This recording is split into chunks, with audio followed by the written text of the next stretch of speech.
Hello, I'm Jim Porter, and this is my channel, Skeptical Spectrum. And all I want you to do with this video is watch and share and comment down below. That's real important to me. Make them scathing, add links, point out my faults, or tell me what you agree with, or new things to think about.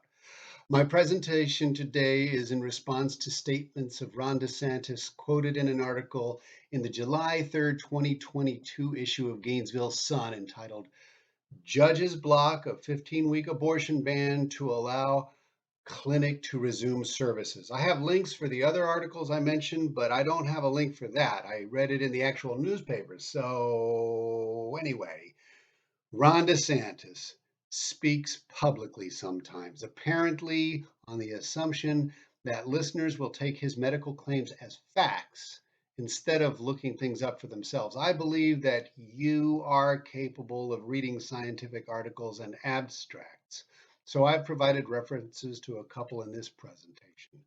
DeSantis may also have that capability to look things up before he starts talking, but I do not believe that he exercises it.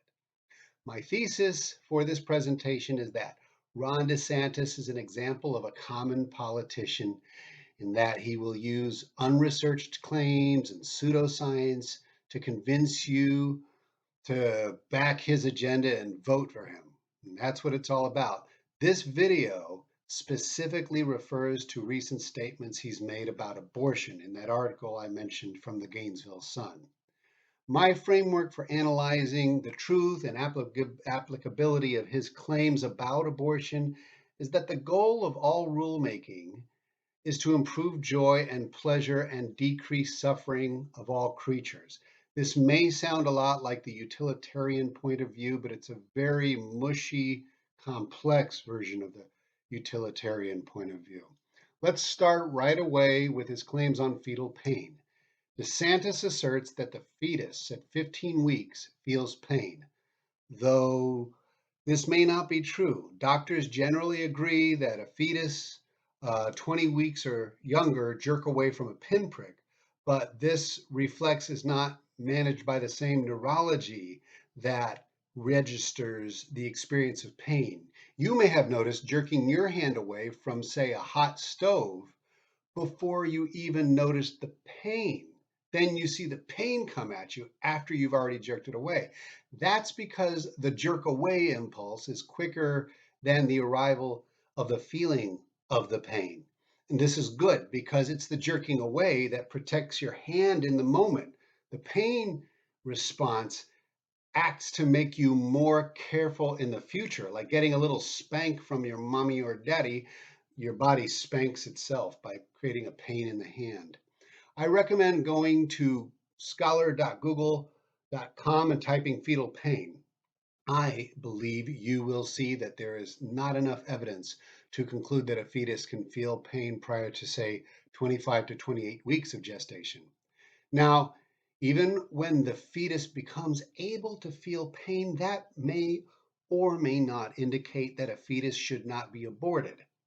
If the pregnant person decides that abortion is the appropriate choice after the point at which the research suggests that the fetus does experience pain, it is possible to anesthetize and euthanize the fetus before beginning the removal. Read the full text article on this called Fetal Pain, a Systematic Multiplanary Review of the Evidence. For more information on fetal pain and fetal pain blocking, fetal pain anesthesia, fetal pain analgesic, I'll put a link in the description below. On a related note, did you know that there are some living, walking, breathing human beings who have an inability to feel pain? And I will put a link in the description below to a 2020 invited review article in the British Medical Bulletin on the subject. The phenomenon is called nociception. Nociception means to feel pain. These people don't have nociception. The rest of us do, don't we? Okay, another thing DeSantis does claim is that the fetus has a heartbeat at 15 weeks. So my first response really is, so what? What does having a heartbeat or even a fully developed heart signify in the question of whether it's okay to abort a fetal organism. It doesn't tell you whether or not you can feel pain, so it has no relevance to the concept of alleviating human suffering or increasing human joy and pleasure. If you're thinking of some idea that signifies that the heartbeat means that the fetus is alive, we have to talk about the definition of alive and the definition of personhood, which I deal with in another video. But I would respond that the fertilized egg is alive, as is the unfertilized egg and all of the other eggs that are waiting in line to be fertilized, and all the sperm in the person with the testicles, and all the cells of everyone involved. All my skin cells are alive except for the ones that died and are flaking off. The question of whether the fetus is alive, therefore, does not signify that it is wrong to abort the pregnancy. I assume the fetus is alive just like I assume a flower is alive. And if you're thinking that it signifies that the fetus has a soul, you're welcome to that. But I would respond that we cannot use religious claims unverified by science to make decisions on the abortion issue unless we are the person who's pregnant with the particular fetus in question. That person can decide if it's a religious issue and if there's a soul and what that means. So a heartbeat in no way tells us if a fetus can suffer or yearn for life. So I rate that claim that Ron DeSantis made as irrelevant to the concept of decreasing suffering or maximizing pleasure for humans. This means I don't have to address this claim at all, sort of, because I think I should discuss the feelings of those who are against abortion, of all of us people out here who are arguing about abortion. The feelings of all of you matter. Those of you who are staunchly against abortion, those of you whose opinions I hate, and those of you whose opinions I agree with. Your feelings matter and my feelings matter because the existence of a heart may be relevant to the suffering of people who struggle with the concept of abortion and those who out and out oppose abortion. And I believe everyone struggles at least a little bit with the concept of abortion. But there are people who are against it 100%, and there are people who are on the fence about it. To those people, I want to say that I am not glad about the idea that we even need to consider abortion or that abortion exists. Neither would I be happy if abortion was physically impossible. Life presents us with heart-wrenching situations. If we're paying attention, there's a lot of pain and suffering out there about which we have no control. This abortion thing is not a human manufactured problem. It is something we inherited from the process of nature. Humans have the ability to become pregnant. Maybe the woman should keep her legs closed, as so many people say. But if you look into your heart, though, I think you realize that no human is fully in control of themselves because we're simply not built that way. We humans have limited power over situations in the real world and even limited power over ourselves. And we definitely have limited power to predict future developments emerging from a decision to have sex. We don't just make our lives happen, our lives also happen to us. And the future is unknowns, and decisions sometimes demand going back on. I think that voluntary pregnancies sometimes develop into situations which involve tough choices.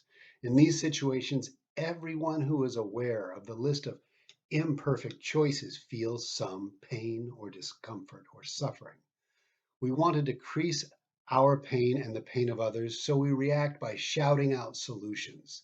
But none of us can claim what the best of a list of bad solutions is. I believe that is exactly what is going on with abortion. It is one of many solutions, and it's not likely that any person you know of likes being stuck with that decision. What I'm saying is that abortion is a part of reality. It's not going anywhere. It's always been happening, and it will be happening as long as organisms exist, not just human organisms. It actually happens naturally all the time. Living in the world is very often sad and scary, and you have a right to be angry about this whole abortion thing. So I have no caveat to that. You have a right to your feelings, and I care about your feelings. Now I'm going to move on to the next thing about DeSantis. DeSantis also mentions fetal thumb sucking. What? Why? What? I don't, that's all I've got on fetal thumb sucking. Then he throws in the concept of dismemberment abortions. It is wrong for me to infer his motives. I don't know what the man is thinking, but the only real guess I can make here is that he knows that conjuring up an image of a cut up baby is emotionally provocative and that he wants you to get mad and angry so that he can build the case that he is the best and only person that can solve your problems and therefore protect you from all those uncomfortable emotions you don't want to feel anymore. If that's his motivation behind mentioning dismemberment and thumb sucking, then I don't want you to fall for it. I mean, if we euthanize the fetus painlessly, what real world harm entails from dismembering the fetus afterwards? I know it sounds gross. I know it makes my stomach sick. I know I feel a little weird about saying all of this in public.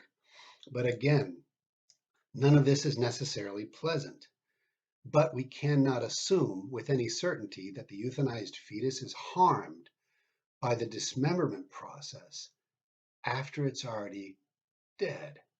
In summary, I'd like to say that I'm not happy about how life generally works all the time. It's got a lot of pain, and it would be better if it had a lot less pain.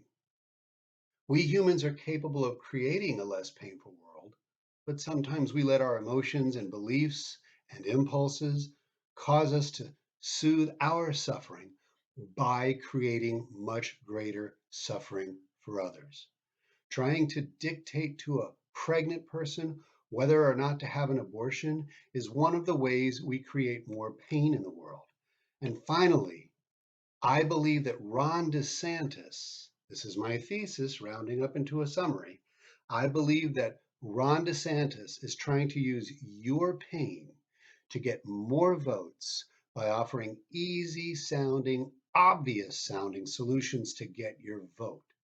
The problem is that his solutions cause more harm than good, and they are not rooted in established facts.